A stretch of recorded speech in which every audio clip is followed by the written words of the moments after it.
Hello students, welcome to the channel. In our continuing series Target 750 Plus, we look at advanced questions from math topics that you are likely to see on SAT and ACT. Today we'll tackle functions. So let's begin. Question 1, let f be a linear function for which f6 minus f2 is 12. What is f12 minus f2? Okay, so if I construct a linear function, I notice that I can pick up any pair of points and the slope m is not going to change, right? Because the slope for a linear function is consistent throughout. So what is the definition of slope? Slope is y2 minus y1 divided by x2 minus x1, where x1, y1 and x2, y2 are the coordinates of the 2 points on the line. So I can write y2 as fx2 and y1 as fx1, right? Because y is just the function as defined in the linear plane. So I can say that my slope for the line would be f6 minus f2 divided by 6 minus 2. And f6 minus f2 is 12 and 6 minus 2 is 4. So the slope is 3. Now, if the slope is 3, I can use that information to find f12 minus f2, because f12 minus f2 divided by 12 minus 2 would also be the slope, which is 3. So f12 minus f2 will be 12 minus 2, 10 multiplied by 3, which is 30. So the right answer for this question is option D. Okay, question 2.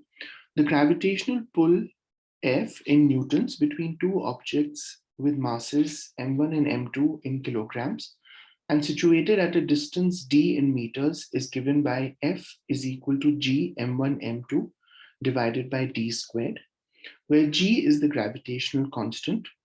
Which of the following correctly represents the units of g? Okay, so if I rearrange this equation, I can write g as f d squared divided by m1 m2, and then f is represented by newtons, d is in meters, and m1 and m2 are in kilograms. So that becomes Newton meter squared by kg squared. That should be the unit of g, Newton meter squared by kg squared, and that's option C. Okay, question 3. Part of the graph of the function fx is equal to ax cubed plus bx squared plus cx plus d is shown. What is b? So we are given a function and we are given these two x-intercepts and we are given this y-intercept, and the function is described as a cubic function, and they have asked us the value of b, which is the coefficient of x squared. So let's try and use the y-intercept first, 0, 2. So when I put x as 0 in this equation, fx is 2. So 2 is equal to d. Because when I put x as 0, all of these three terms will vanish. So d will just become 2.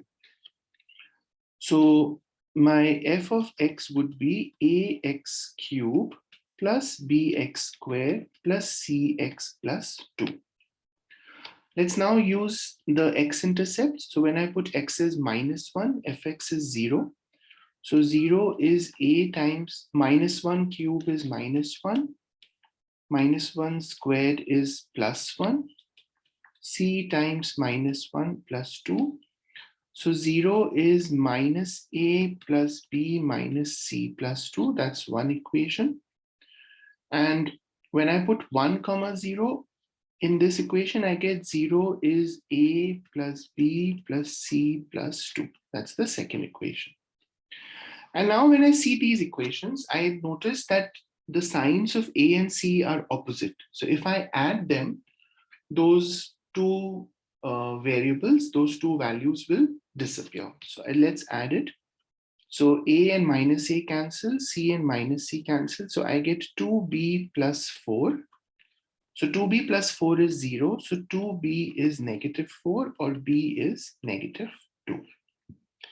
So the answer is option B. I was able to find B here because once I had D from the y-intercept, the two x-intercepts were such that when I put them in the equation, the A's and the C's had opposite signs and so they disappeared.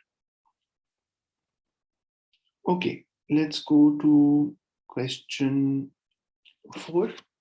When 2x squared plus 3x plus k is divided by x plus 1, the remainder is 2. What is the value of k? So this comes from the remainder theorem. If I have a function fx, anything, right? Let's say ax cubed plus bx squared plus cx plus d, or whatever the function could be. And if it is divided by x minus p, then the remainder when this is done is f of p.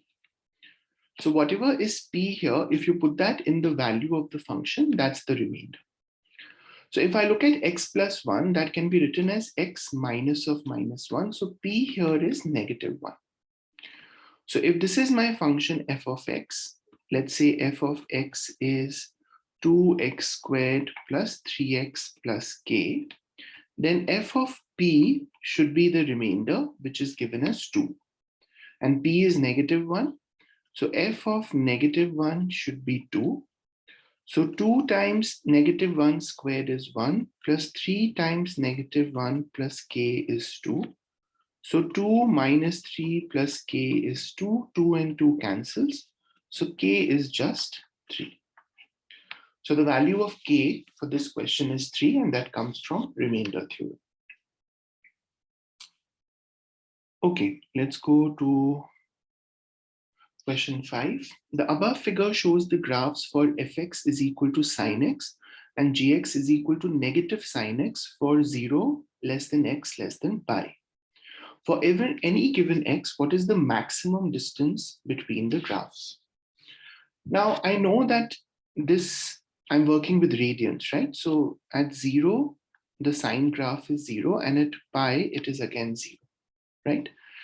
And then it starts increasing. The sine graph increases between 0 and pi, and it reaches the maximum value of 1 at x is equal to pi by 2, which is 90 degrees, right? So the minus sine graph at x equal to pi by 2 would be negative 1, right? Because the sine curve can go from minus 1 to 1, right? So the maximum possible value between 0 and pi for the sine curve would be 1. And for the minus sine curve, the minimum value would be negative 1, right? If you take any other point, so let's say I take pi by 4, then sine of pi by 4 is 1 by root 2. And for the negative, it would be minus 1 by root 2. So that distance between the two curves would be less. So the maximum distance would happen when x is pi by 2, and that distance would be the distance between 1 and minus 1, which is 2. So the maximum distance between the two graphs is 2.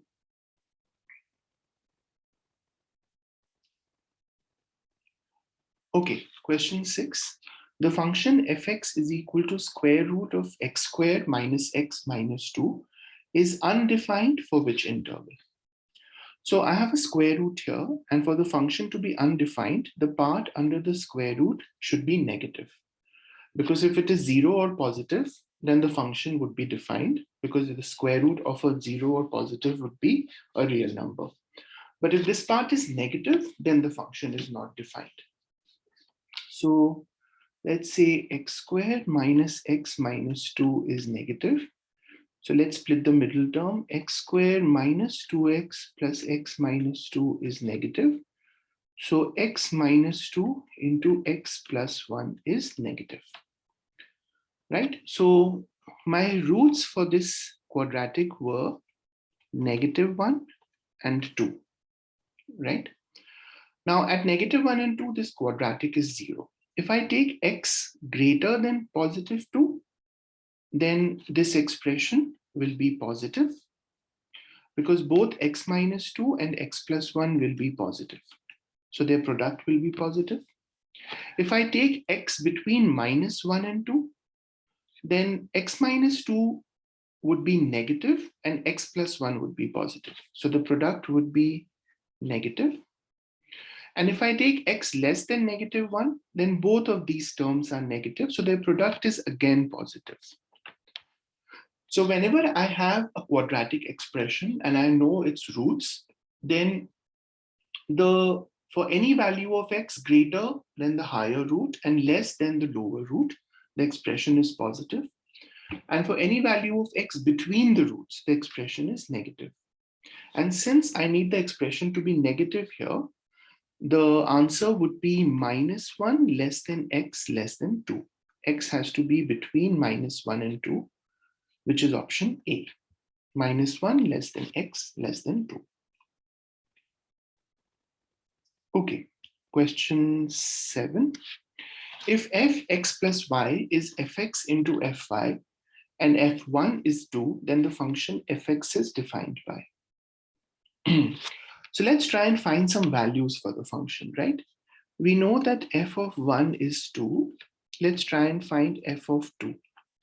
F of 2 can be written as f of 1 plus 1.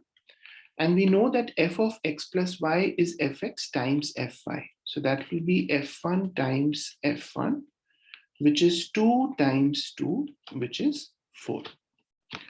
Let's try and find f3. That is f of 2 plus 1. F of 2 plus 1, which is f2 times f1. f2 is 4 times f1 is 2, which is 8. Okay, one more. f4 is f of 2 plus 2, which is f2 into f2, which is 4 into 4, which is 16. So I see a pattern, right? f1 was 2, f2 was 4, which was 2 squared, f3 was 8, which is 2 cubed, f4 is 16, which is 2 to the power 4. And if you solve further, you would notice that this pattern continues. So briefly, f of x turns out to be 2 to the power x from the pattern that we've got, right? And so the right answer is option B. Okay, so this, as I said, was an advanced drill for functions on SAT and ACT math. If you found this useful and would like more such advanced drills for math topics, let me know in the comment section and I'll try and upload some. Hit like and subscribe to the channel, help the channel grow. I'll see you guys in a new video soon. Take care. Bye-bye.